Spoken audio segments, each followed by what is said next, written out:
Hey, hey, what's up, Lori? Eat your broccoli. Welcome in, ladies.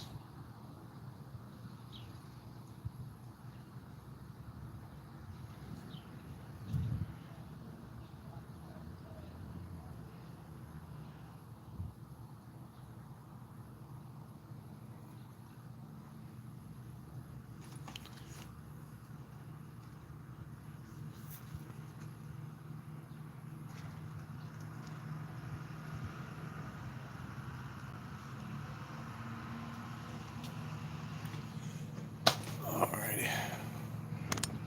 So we can wait for a few more people to jump on in here.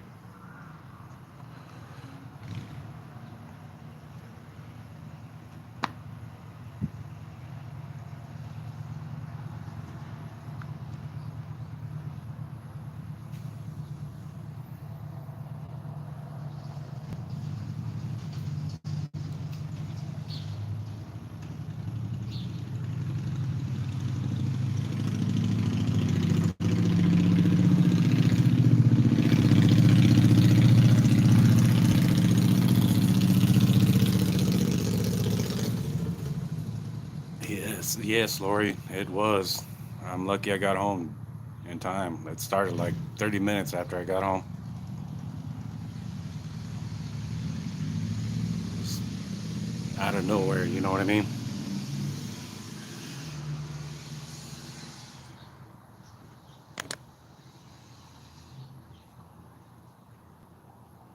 It's chapter 6, Music and Magic in the 1970s.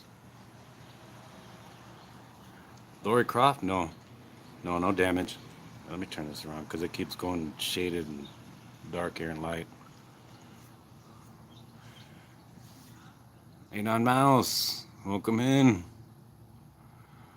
Howdy do.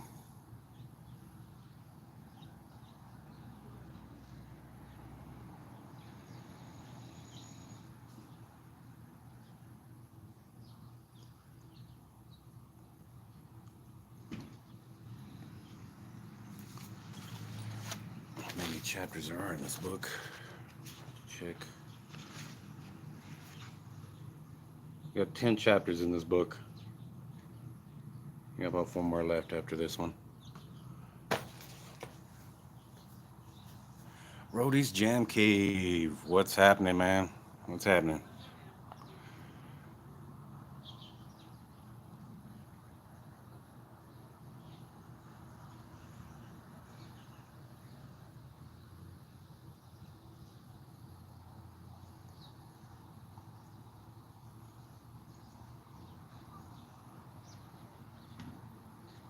Hey, yes, you did, sir. Yes, you did.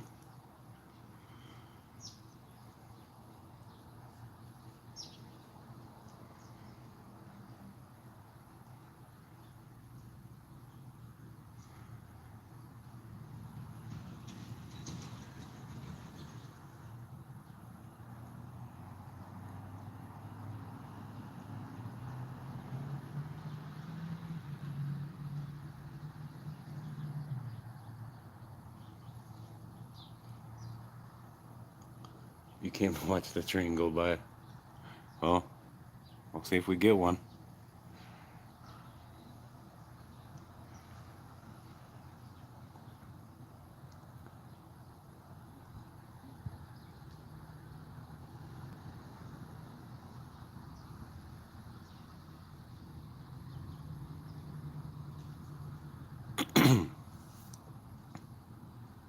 Ex Bootlicker, what's up, man?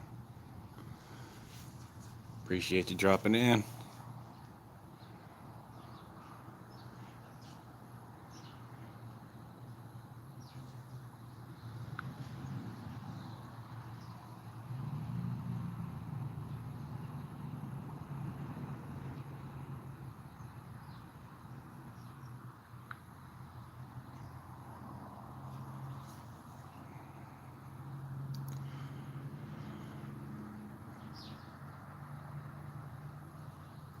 Yeah, it's possible.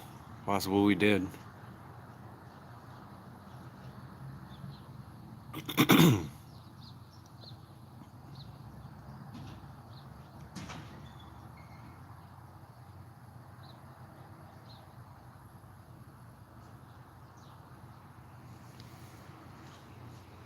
Rosie Things. Hey, welcome.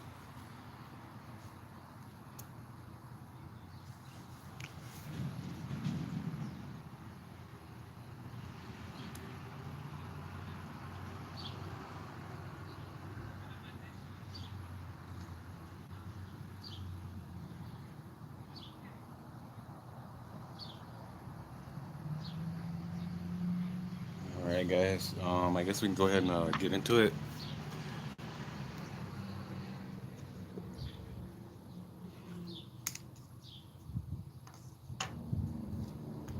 This is chapter 6 out of the Pearson Sunsites.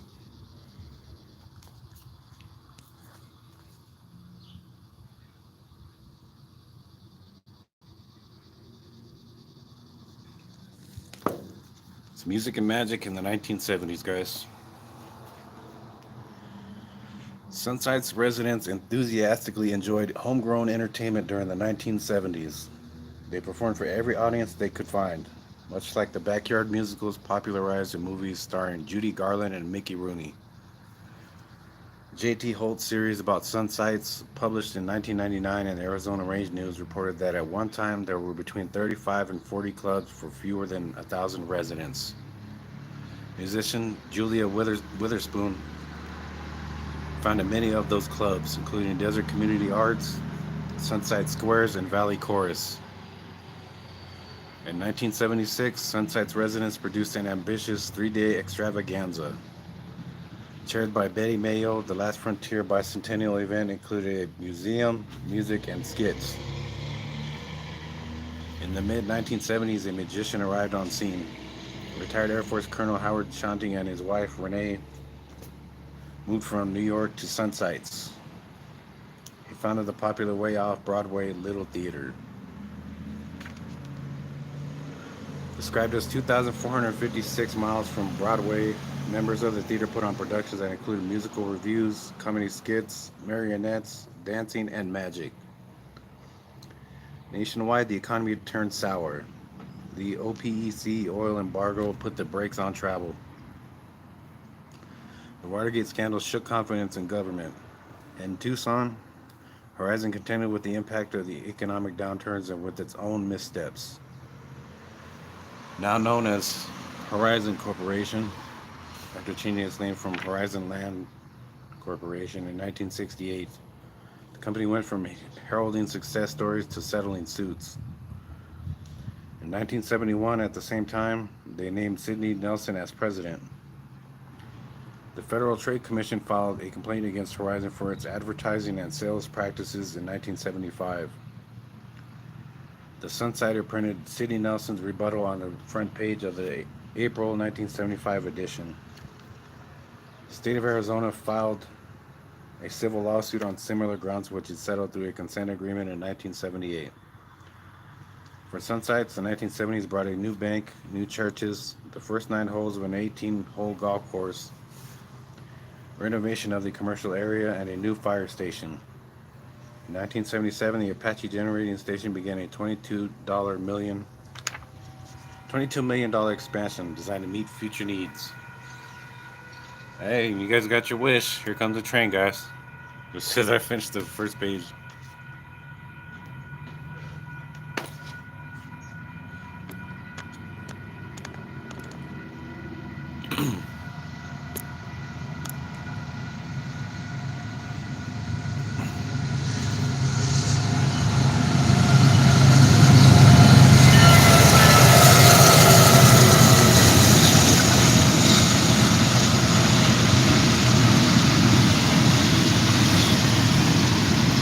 Matrix Transparency. Hey, welcome in, man.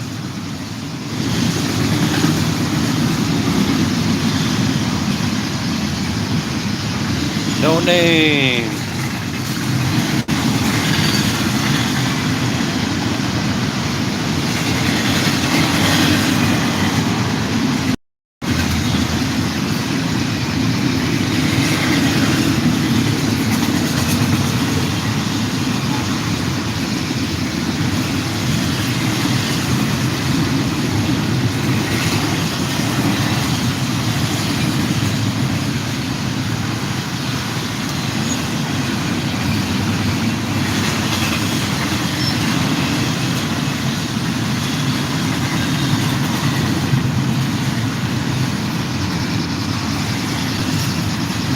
I hope not.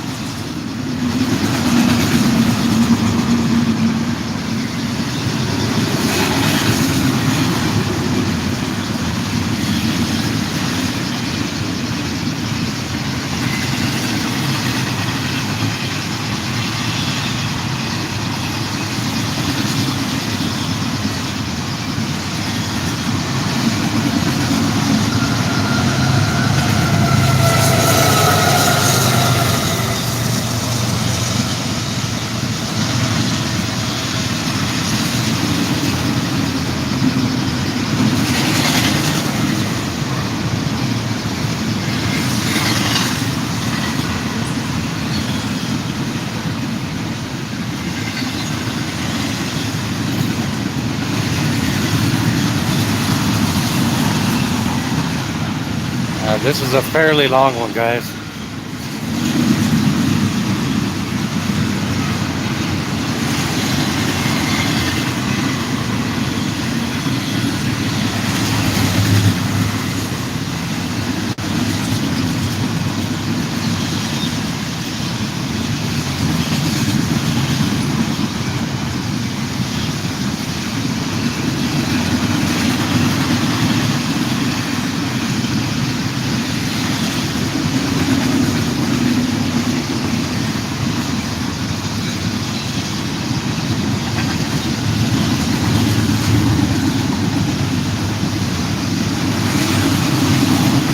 Yep, that's gonna be it.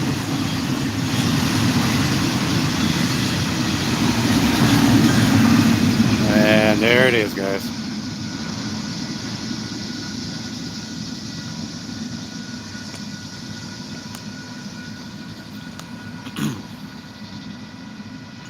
All right.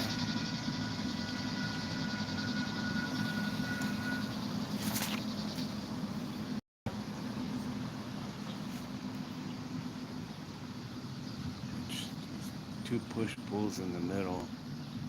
Both those containers, both those are containers of baby formula. That is a great sight to see. Medical.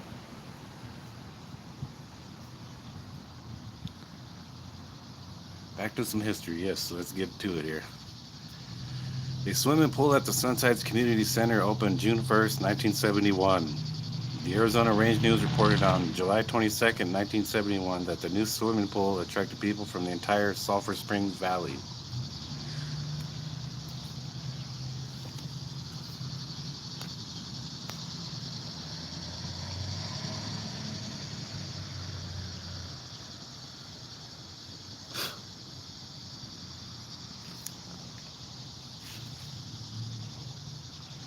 Cochise Stronghold Lions Club members show up a truck filled with books, magazines, and postage stamps bound for the Veterans Hospital in Tucson. The Arizona Range News published this photograph on July 29th, 1971, and identified the members as, far from left to right, Austin Neff, William Silva, and Joseph Satars.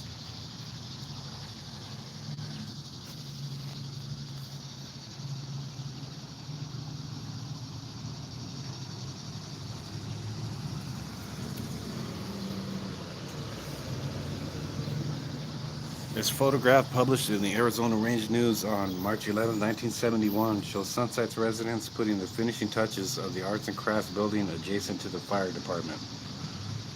The library that began as a collection of books on the stage of the Sunsites Community Center moved into a portion of the new building. Horizon Corporation furnished the land and materials for the building. Today the building serves as a dormitory for the fire department.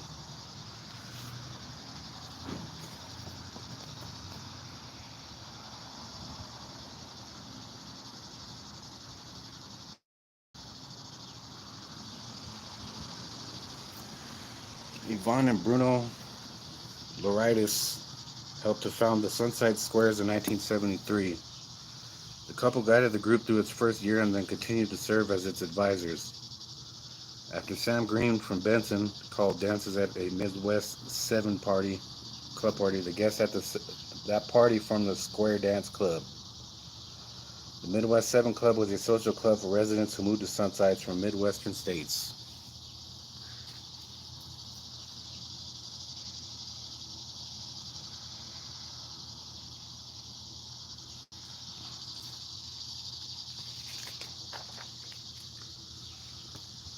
1974, Walter Heber took this rare photograph of the median that once divided Christmas Tree Lane. Most of the earliest homes and Sunsites were built on Treasure Road or on Christmas Tree Lane, reportedly named for the green landscaping and evergreen trees that line the street. Sinaloa, welcome.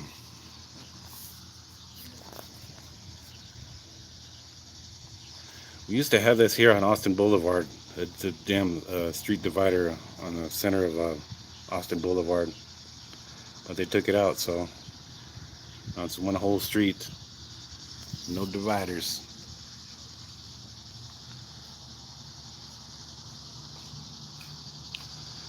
The 1977 Sunsites Homeowners Association officers and board of directors include from left to right Director Evangeline Seeger, Treasurer Alice Tommy Sawyer, and First Vice President Julia Witherspoon. Second row, President Ralph Marmer, Director Virginia Seffen, Director Ray Kirsten, Ed Wood, and Secretary Eugene Whitney. Second Vice President Herbert Kidney is not pictured.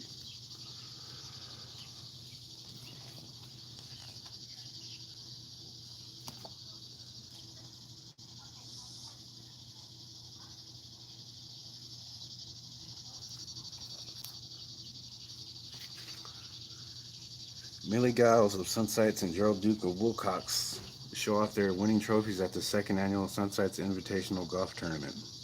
The Arizona Rangers reported on July 11, 1974 that there were 91 entries in the two-day event.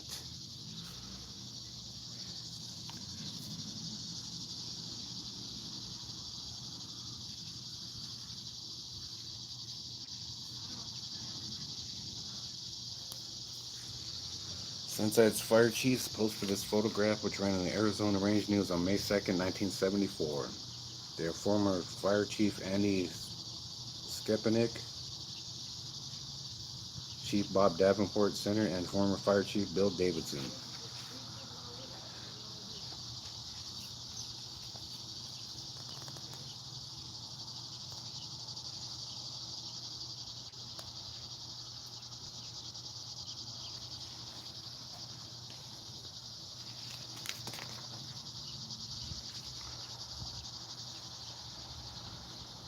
William Kachinka, shown in this 1975 photograph from Horizon Literature, ran the Sunsites Pharmacy. The pharmacy shared space with the Family Health Center, both located in the medical building on Irene Street. What's up, Dillho?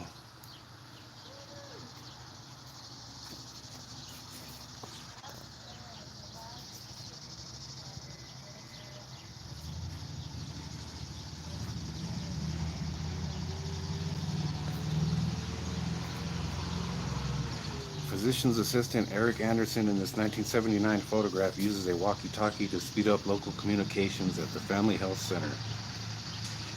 Horizon Corporation published literature that included photographs and stories about residents of their communities to illustrate the amenities available.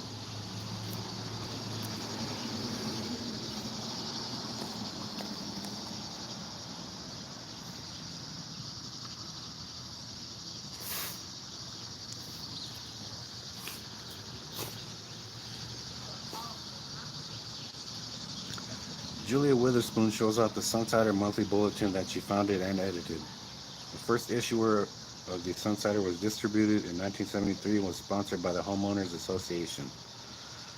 Julia and her husband, retired Army Major Alan Witherspoon, moved to Sunsites in 1968. Yep, yeah, we got tourists here.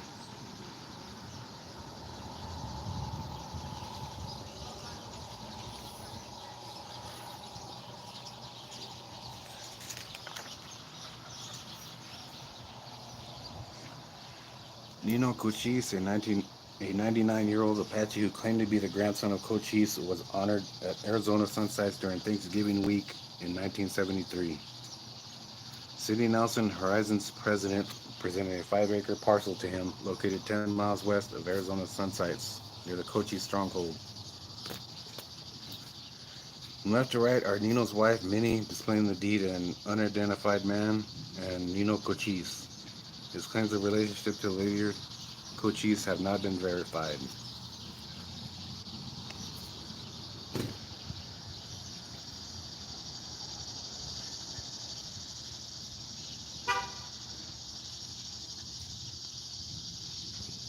Yeah, yeah. Trying to get Rex Sr. to play a song on his guitar there. Members of the Veterans of Foreign Wars are dressed in Revolutionary War uniforms to perform the daily parade of flag ceremony at the 3-day Last Frontier Bicentennial Celebration at the Sunsets Community Center, April 30th through May 2nd, 1976.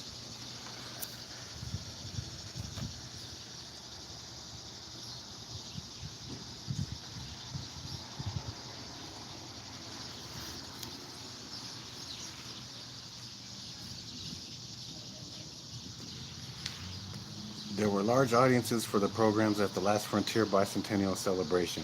In addition to the entertainment, there were a variety of exhibits. Miss Loud Davis shows off the pump organ owned by Mr. and Mrs. Robert Spinney in the Frontier home, furnished by the Cactus Wren Homemaker Club. Only other exhibits included the Valley Pioneer Museum, a children's exhibit, a gem and mineral exposition, an art show, an Arizona State Mineral Resources Department, history on wheels, blacksmith at work, and animal exhibits. Mary Bolus wrote and directed The Last Frontier, described as a historic pageant of the Sulphur Springs Valley.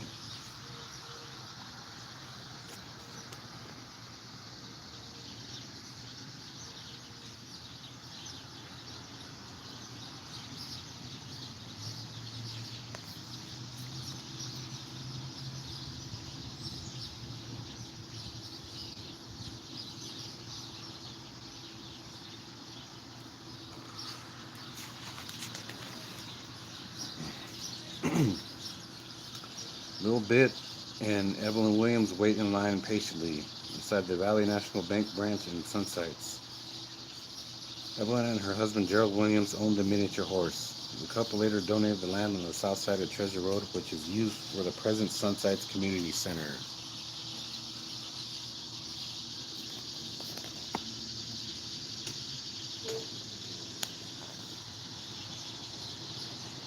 And her little mini horse there, guys.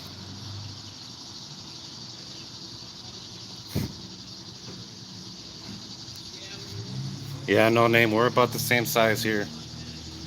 Uh, about roughly 3,550 people here. In this photograph taken in 1978, Ed Borgness shows off the coveted Shillelagh Award that he won at the annual St. Patrick's Day tournament in Sunsites. Every year that the tournaments were held, one Shillelagh was ordered from Ireland and no two were alike.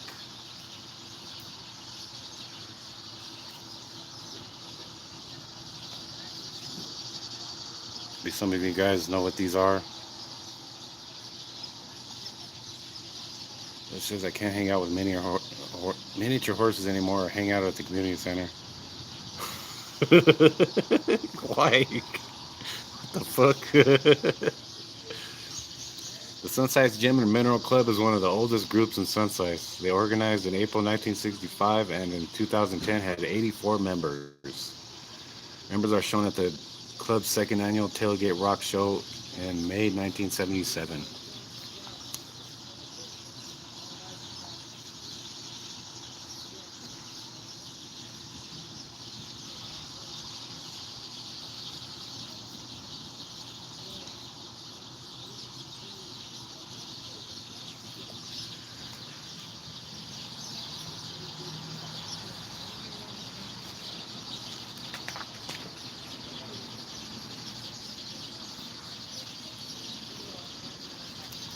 This cast of Sunsites residents performed the one-act play when Shakespeare's Ladies Meet for the Desert Community Arts annual dinner and business meeting on April 1st, 1979. The performers are from left to right: Muriel Woods, Gertrude Settles, Terry Zollers, Myrtle Johnson, and Mary Bolus. Reverend Clyde Thacker poses with the Broken Arrow Boxing Club of Sunsites in a photograph from April 1979. Boxing Club members are from left to right. First row, Corey Bradshaw and Jeff Mack. Second row, Gene Lau, Ed Thacker, and Kenny Bradshaw. Reverend Thacker's life was cut short in 1994 when two teenage boys shot and killed him. Wow, that's that's unfortunate there, man. Kelia Sabala, welcome.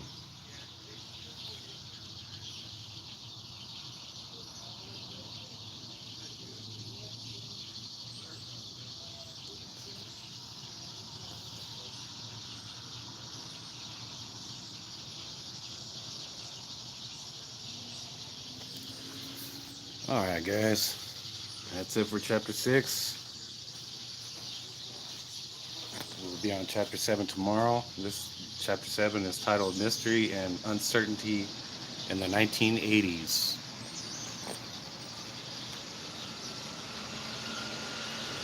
If you guys have any questions or any comments or anything that you would like to ask, or you are more than welcome, guys.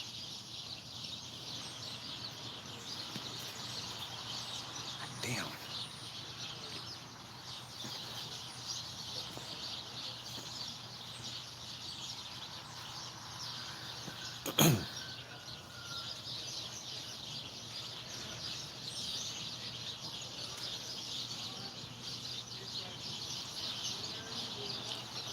Hey, no problem, guys. You guys are always welcome. Glad to do it for you. Share a little history of the area around Wilcox.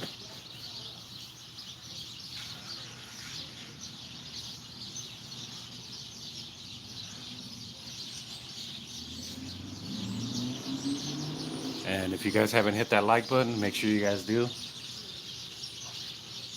Anon Mouse, it's roughly about 3550. Pierce is about 3,000. Sunsites is about 1,000. Yeah.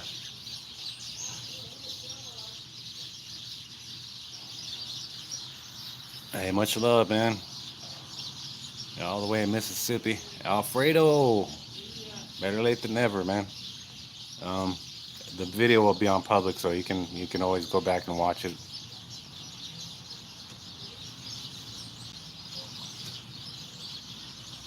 Is she okay? I didn't know anything was wrong. X. I'll try to message her when I can, or after I get out the stream here, see if she's all right. Because usually she's here, you know what I mean. But maybe she had something to do or something. I don't know.